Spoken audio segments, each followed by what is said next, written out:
오늘은 히브리서 9장 15절부터 보았습니다마는 11절부터 22절까지의 말씀으로 그리스도의 피, 이렇게 제목을 정했습니다.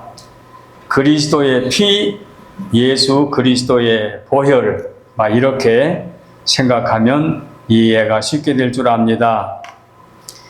우리는 지난 몇 주 동안 히브리서에 들어와 가지고 좀 더 자세히 말씀을 준비하여 드렸습니다. 그리고 그 말씀의 내용과 배경과 그때 상황을 우리가 많이 생각하고 그리고 설명해 보려고 노력을 했습니다. 우리 주 예수 그리스도는 천사보다 우월하시다. 그 시대에 천사들이 각각 모든 그리스도인들을 돌보고 인도인 줄로 생각하고 천사를 귀하게 여기고 심지어는 천사를 숭배하는 자들도 없잖아 있기 때문에 천사보다 우월하신 분이 그리스도다 말씀을 하지요. 그리고 모세보다 우월하시다. 모세는 이스라엘 백성들에게 특별한 분이죠. 대단한 분이죠. 그래서 모세보다도 우월하다. 그러면서 예수님은 영원한 대제사장이다.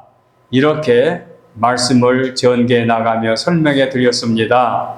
자, 그 시대의 성도들, 사실 그때의 성도들은 우리만큼 믿음의 뿌리가 깊지 않고 어린아이와 같은 믿음이라고 해도 됩니다. 연조로도 그렇고 체계적으로도 그렇고 전통적으로도 그렇고 그때는 그야말로 유대인들이지만 그리스도인으로 우리와 비교할 때 우리보다도 어린아이와 같은 신앙을 가졌다 할 수 있습니다. 그리고 그런 분들이 히브리서에 여기까지 말씀을 들을 때 그러면 도대체 예수님은 어떤 분이냐? 왜 예수님이 어떤 분인가? 물론 십자가 사건도 알고 승천한 사건도 알고 하나님의 아들 예수 그리스도인 것도 아는데 그러면 예수님이 어떤 분이냐? 라고 궁금하게 여길 수 있다고 생각해 볼 때에 오늘 9장에서 무슨 말씀이 나오느냐? 이제 예수님이 어떤 분인가 하는 것을 신약과 구약을 비교해서 설명해 주고 있습니다. 그래서 사실은 9장에 있는 말씀을 1절부터 마지막 절까지 보게 되면 그 의미가 대단히 깊어요. 자, 제가 설명을 하겠습니다. 1절로 10절 말씀에 보면은 구약의 제사와 예물에 관하여 설명을 합니다. 그러면서 구약의 성전, 지성소, 예물 말씀을 드리면서 그것들은 지상에서 세워주신 하나님의 법규인데 불완전하다고 말씀합니다. 무엇과 비교해서 불완전하느냐? 천상의 것과 비교해서. 그래서 오늘 본문 11절로 22절 말씀까지 보면은 신약의 제물, 즉 천상의 제물을 논하면서 그리스도의 보혈은 완전한 제사 제물이다고 말씀하고 있습니다. 자, 그러면 우리는 알지요. 구약의 제사는 뭡니까? 짐승을 잡아서 하나님께 제사를 드리지요. 누가 드립니까? 하나님께서 세우라 하신 레위 지파의 아론의 후손으로 제사장을 세워서 제사장이 하나님 앞에 제사를 드립니다. 김 아무개가 박 아무개가 이 아무개가 죄를 지었다. 그러면 그분들이 제물을 들고 나옵니다. 제물을 들고 나오는데 또는 송아지를 또는 양을 또는 염소를 들고 나와서 이제 제물로 바칠 때 그 주인이 자기를 대신해서 제물로 바치는 짐승에게 머리에 안수하여 기도하고 제사장이 그 제물을 하나님께 피 흘려 제물로 드립니다. 그러므로 인하여 그 주인이 죄사함을 받았다. 그리고 그 짐승이 대신하여 죽음으로 주인이 죄사함을 받았다. 완전합니까? 그것은 앞으로 올 참된 제사 제물의 상징적이고 그림자인 것이지요. 그래서 그 상징적이고 그림자인 구약의 제사 제물은 불완전한 지상의 제물이다. 그 말씀하고 그 1절로 10절 말씀, 우리가 11절부터 본문이라고 말씀드렸는데 구약의 성막을 자세히 설명합니다. 성막에 뭐가 있고 지성소는 어떻게 되어 있고 거기서 행해지는 제사 설명을 말하고 있습니다. 이제 이와 같은 말씀들이 구약의 레위기서와 연관이 있기 때문에 히브리서는 힘들다, 어렵다 이렇게들 말하지요. 그런데 이와 같은 말씀을 히브리서 언급한 이유는 왜 언급하느냐? 그리스도가 어떤 분인가 하는 것을 설명해 드리려고 이 같은 말씀을 드린 것입니다. 그래서 1절로 10절 말씀에서 구약의 성막 설비를 자세히 설명하고 있는데 오늘 말씀 듣고 여러분들이 꼭 집에 가서 그 9장 1절로 10절 말씀을 읽어보시면 오늘 제가 드린 말씀과 연관해서 이해할 줄로 압니다. 그리고 난 다음에 이제 오늘 본문 11절로 22절 말씀 속에서 새 언약의 피, 이제 구약에는 상징적인 제물이고 상징적인 피의 제사인데 새 언약, 신약에서 나오는 새 언약은 곧 누구냐? 예수 그리스도의 보혈, 예수님의 피, 십자가에 흘려주신 예수님의 보혈에 관한 말씀이 오늘 본문이지요. 그래서 앞서 말씀하신 성소는 땅에 있는 불완전한 그런 성소이고 참된 성소는 하늘에 있는 그리스도께서 자기 제사를, 자기 목숨을, 자기의 피를 제물로 바쳤던 참된 제사는 하늘 성소에 있다는 것입니다. 그래서 예수님은 영원한 제사장이시고 단번에 드리신 제물이다. 그래서 여러분들이 그렇게 별로 흥미를 느끼지 않을지 모르지만 주보의 칼럼란에다가 그 히브리서에 있는 말씀을 제가 이렇게 또는 저렇게 제가 표현해가지고 많은 글들을 올리고 있는데 오늘 설교 말씀과 그 말씀도 연관해서 읽어보시게 되면 이런 취지로 이런 말씀을 올렸구나 이해하게 될 줄 압니다. 그래서 이와 같은 새 제사를 소개하면서 그리스도의 보혈, 그리스도의 피, 예수 그리스도의 제물 대신 피를 바치신 것이 오늘 본문의 말씀이지요. 그래서 11절 이하의 말씀 속에서 짐승의 피와 비교할 수 없는 예수님의 속죄 제물에 관하여 말씀하고 있습니다. 자, 이렇게 설명해 나가면 지난 시간들에 들은 말씀과 연결해 보면 다 연결이 되겠지요. 그래서 오늘 본문 말씀 속에서 본문 15절 이하의 22절까지 말씀에 새 언약의 중보가 되신 예수 그리스도에 관한 말씀을 하고 있습니다. 그래서 신약은 구약의 완성일 뿐만 아니라 그 뒤에 수습도 하고 있습니다. 완성으로 끝난 것이 아니라 수습, 완전히 정결하게 된 거지요. 이스라엘 백성들은 구약의 율법을 지키지 못함으로 말미암아 완전히 율법을 지킬 수가 없는 거지요. 육신의 몸을 입고. 그래서 지키지 못함으로 말미암아 하나님 앞에 범죄하게 되다 보니까 여러 가지 징벌을 받게 되지요. 사실은 우리가 8장을 건너뛰었습니다만 8장에도 보면은 죄의 징벌을 받게 되는 내용의 말씀이 나오지요. 이런 상황에서 대선지자 중에 예레미야 선지자가 신약 주실 것을, 신약의 약속을 주실 것을 하나님께서 말씀해 주신 것을 예언해 주었습니다. 물론 그때의 예언으로만 받고 말씀을 드렸기 때문에 그 보충 설명이 완전하게 예레미야서에 보여주지는 않습니다. 그러나 신약의 중보이신 예수 그리스도는 구약의 아래서 지은 죄, 모든 인류의 죄를 십자가에서 속량하여 주심으로 영원한 천국을 기업으로 얻는다는 그런 메시지가 있지만 이 모든 것이 완전하게 선명하게 보여주지는 못하고 있지요. 그리고 오늘 본문 속에서 유언한 자가 죽은 다음에 효력을 발생한다고 16절에 나오지요. 그 유언이라는 말씀은 사실은 15절의 말씀 속에 언약이라는 말이 나옵니다. 구약에서 하나님께서 약속을 합니다. 아브라함을 통하여 언약을 하시고 이스라엘 백성들에게 언약을 하십니다. 그 모든 언약들을 오늘 이 16절에서는 유언, 17절에서 유언이라는 말로 표현하고 있습니다.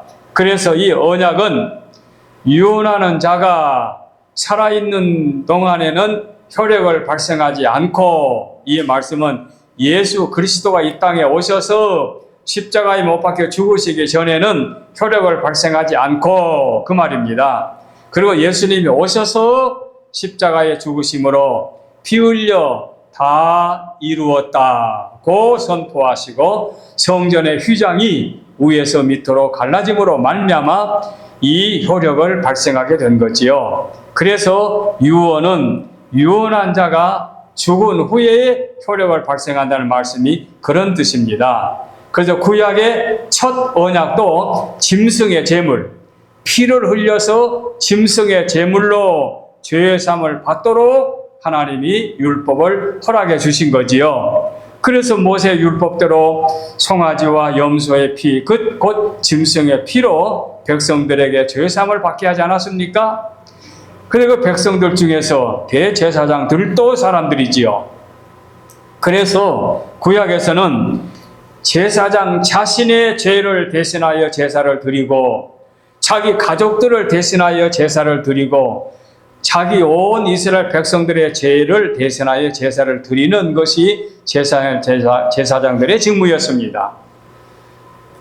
그런데 예수 그리스도는 당신이 죄 없는 분으로 제물이 되어서 인류의 죄를 속량해 주셨기 때문에 예수님은 당신의 자신을 위하여 제사를 드릴 필요도 없고, 가족을 위하여 드릴 필요도 없고, 만인을 위하여 당신이 스스로 제물이 되었기 때문에 단번에 드린 예수님의 피의 제물로 모든 인류는 완전히 죄사함을 받게 된 것입니다.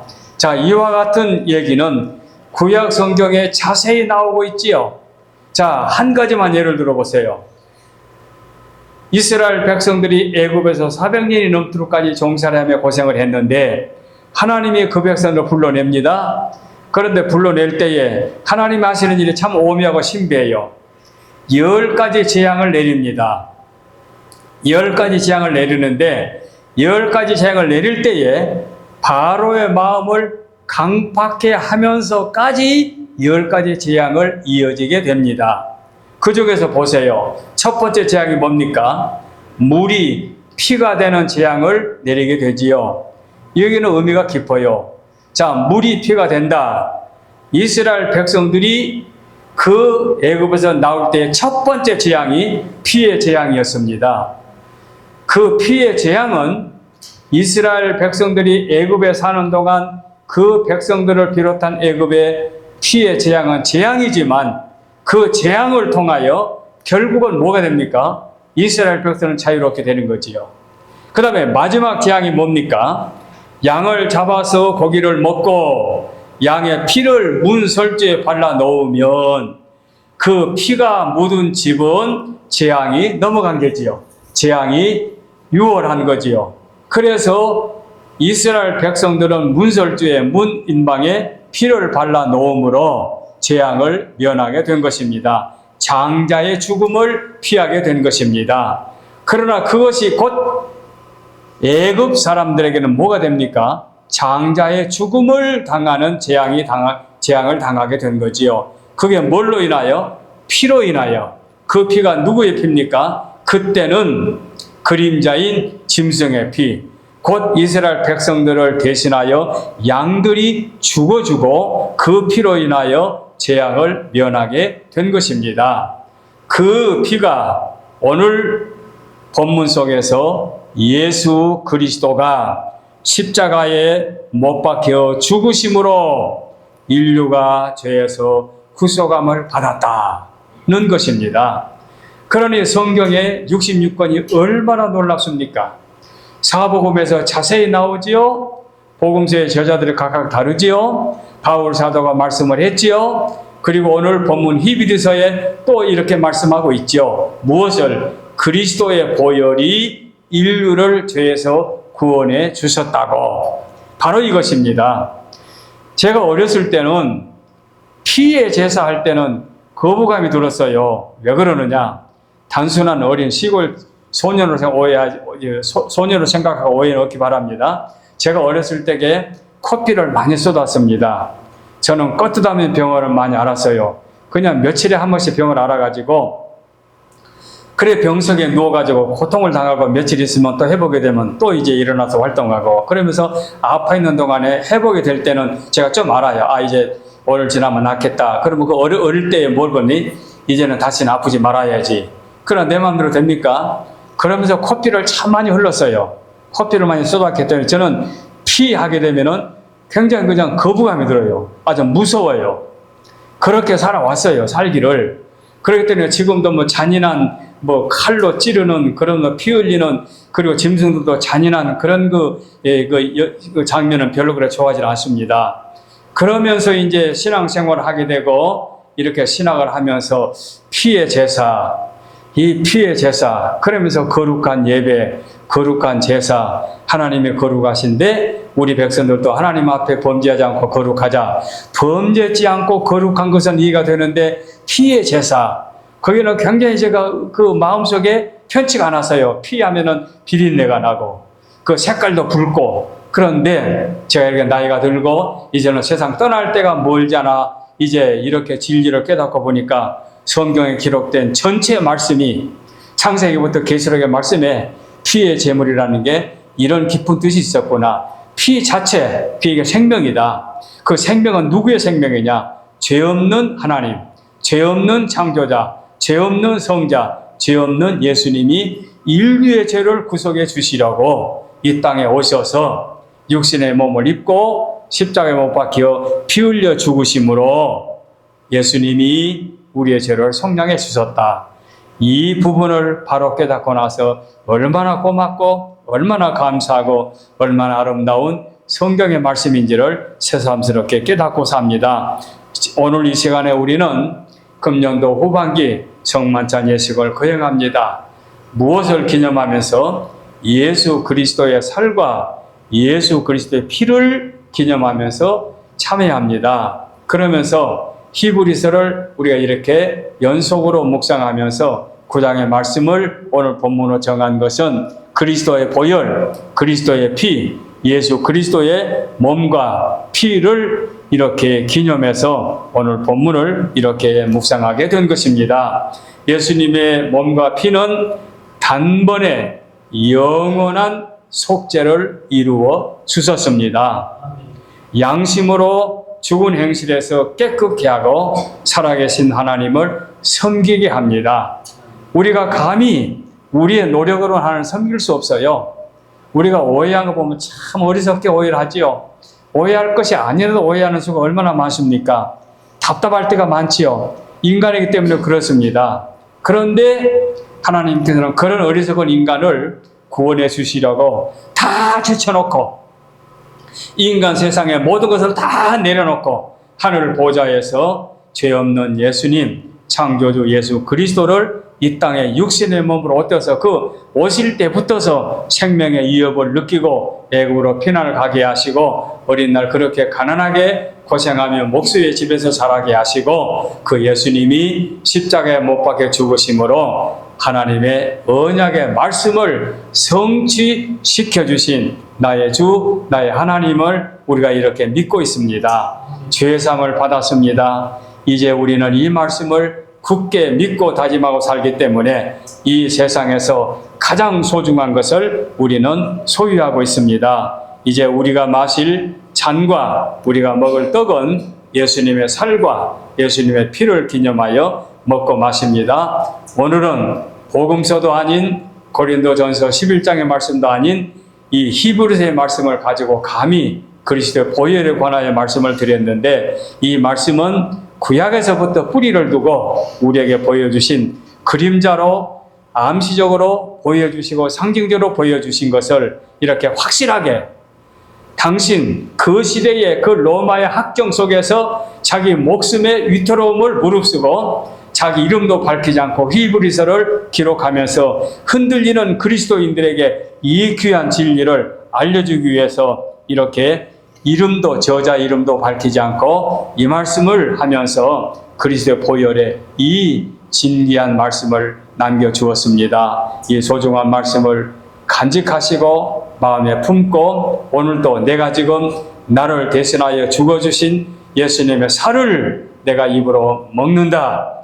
예수님이 나를 대신하여 한 방울도 남김없이 피 흘려 죽으신 예수님의 피를 기념하여 내가 마신다. 믿음으로 마시게 되면 주님은 기뻐하십니다. 인색하게 굴고 너는 먹지 마. 그럴 분이 아니라 믿음으로만 받게 되면 기뻐하시고 그것이 영광이 되기 때문에 오늘 우리는 믿음으로 참여하시고 또 큰 은혜로운 시간이 되는 귀한 예식이 되기를 바라서 오늘은 히브리서의 말씀과 더불어 이 말씀을 드렸습니다. 기도하겠습니다.